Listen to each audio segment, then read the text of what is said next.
Então, gente, boa tarde, mais uma vez, segundona, primeira segunda do ano de 2017. Como eu havia falado com vocês, eu ia estar fazendo a minha própria fogueira santa. Aqui tem alguns propósitos que eu fiz na Igreja Universal, 3 anos aí, só dando dinheiro. E meu salário nunca rendia. Aí, olha só, são os propósitos, né, que no decorrer do ano, convivi lá. Gastei muito, mas muito dinheiro com isso aqui, viu? Isso aqui é o saco furado de muitas pessoas. Não quebre os olhos. Que saco furado? Imagina que você tem um saco furado que você só coloca seus mantimentos dentro desse saco, mas como o saco é furado, os mantimentos só vão caindo no chão e vão se perdendo. Isso aqui era o meu saco furado, onde eu colocava todo o meu dinheiro, sumia.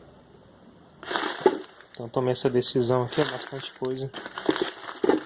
E vou tacar fogo em tudo.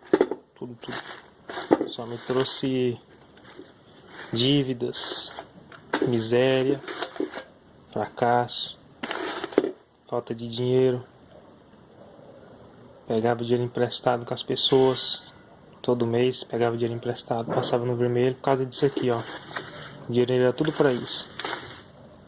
Chegava no começo do mês, tinha que pagar a oferta, o dízimo. Agora vamos resolver essa coisa aqui.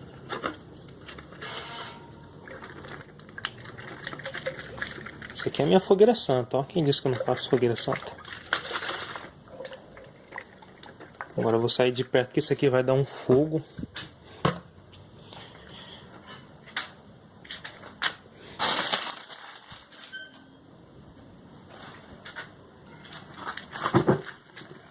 Tá aí a minha fogueira santa. Hashtag foda-se Edir Macedo. Tá aí a minha fogueira santa.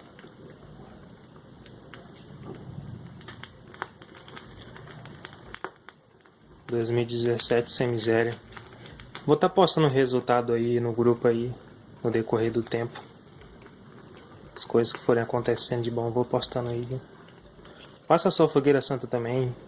Poste no YouTube, poste aqui no grupo e compartilhe. Isso, de repente, é o teu saco furado e tu não sabe. Boa tarde. Fica com Deus.